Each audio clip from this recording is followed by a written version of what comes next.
Hello friends, welcome to Sri Kitchen. நீங்கள் இப்போ தான் என்னோடய சேனலை ஃபஸ்ட் டைம் பார்க்குறீங்க, இன்னும் சப்ஸ்கிரைப் பண்ணலைன்னா மறக்காமல் சேனலை சப்ஸ்கிரைப் பண்ணிவிடுங்க. அப்படி பக்கத்தில் இருக்க பெல் ஐக்கானை கிளிக் பண்ணி அதில் ஆல் அப்படிங்கிற ஆப்ஷனை கிளிக் பண்ணிடுங்க. சுவையான ஒரு வத்தல் குழம்பு பண்ணலாங்க. சாதத்தோட பசங்க சாப்பிட அட்டகாசமாக இருக்கும்.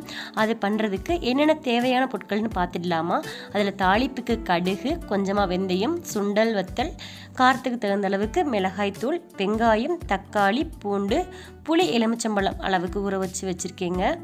இப்போ ஸ்டவ் ஆன் பண்ணிவிட்டு கடாய் நல்லா சூடு பண்ணிக்கலாம். கடாய் நமக்கு நல்லா சூடான உடனே நல்லெண்ணெய் சேர்த்துக்கோங்க. வத்த குழம்பு பண்ணும்போது எண்ணெய் நிறையாவே சேர்த்துக்கோங்க.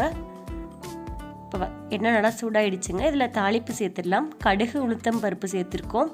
அது நல்லா நமக்கு வாசனை வர அளவுக்கு பொரிஞ்சதுக்கப்புறமா வெந்தயம் சேர்த்துக்கலாம். வெந்தயம் நல்லா சிவந்து வந்துருச்சுங்க. இப்போ கருவேப்பிலை சேர்த்துக்கலாம். அதுக்கப்புறமா வத்தல், சுண்டைக்காயில் வத்தல் இருக்குள்ள நீங்கள் கடையில் வாங்கினாலும் வாங்கிக்கோங்க. இது நாங்கள் வீட்லேயே பண்ண வத்தல். அந்த ரெசிபி இன்னொரு நாள் உங்களுக்கு போஸ்ட் பண்ணுறேங்க. இந்த வத்தல் இதில் சேர்த்துக்கலாம். சேர்த்துட்டு அந்த வத்தல் ஓரளவுக்கு பொரிஞ்சு வந்த உடனே இதில் கட் பண்ணி வச்சுருக்க சின்ன வெங்காயம் சேர்த்துக்கலாம். சின்ன வெங்காயத்தை நல்லா வதக்கிக்கலாங்க. இப்போ லேசாக சின்ன வெங்காயம் கலர் மாறிடுச்சு. இப்போ பூண்டு ஒரு 10லேருந்து ஒரு 15 அளவுக்கு தாராளமாகவே நீங்கள் நிறையா சேர்த்துக்கலாம். அந்த பூண்டு கொஞ்சமாக கலர் மாற வரைக்கும் நம்ம நல்லா வதக்கி எடுத்துக்கலாம். இதில் நீங்கள் பாருங்கள், ஓரளவுக்கு நல்லா நமக்கு வெங்காயம் வதங்கி வந்திருக்கு. இப்போ இந்த மாதிரி இருக்கும்போது இதில் கட் பண்ணி வச்சுருக்க தக்காளி, நாட்டு தக்காளி இருந்தால் இன்னும் உங்களுக்கு டேஸ்ட் கொடுக்குங்க. ஒரு 2 தக்காளி வரைக்கும் நான் கட் பண்ணி வச்சுருக்கேன். இது தக்காளி வதங்கிறதுக்காக கொஞ்சமாக உப்பு சேர்த்து நல்லா அந்த தக்காளி கரைஞ்சி வர்ற அளவுக்கு வதக்கிக்கலாம். இதில் நீங்கள் சுண்டைக்காய் வத்தல் நம்ம சேர்க்குறோம் இல்லைங்களா, இது கூட நீங்கள் மணத்தக்காளி வத்தல் இருந்தாலும் சேருங்க, அது இன்னும் டேஸ்ட் நல்லாயிருக்கும். இப்போ நான் 1 டீஸ்பூன் அளவுக்கு மஞ்சள் தூள், அதுக்கப்புறமா குழம்பு மிளகாய்த்தூள், அதாவது வீட்லேயே அரைச்ச குழம்பு மிளகாய்த்தூள் ஒரு 2லேருந்து 3 டேபிள் ஸ்பூன் அளவுக்கு சேர்த்துருக்கேன். இந்த மிளகாய்த்தூள் உங்களுடைய காரத்துக்கு தகுந்த மாதிரி நீங்கள் அதிகப்படுத்திக்கலாம் அல்லது கம்மி பண்ணிக்கலாம். நீங்கள் காரம் நல்லா சாப்பிடுவீங்கன்னா கொஞ்சம் காரம் நீங்கள் அதிகமாகவே சேர்த்துக்கோங்க.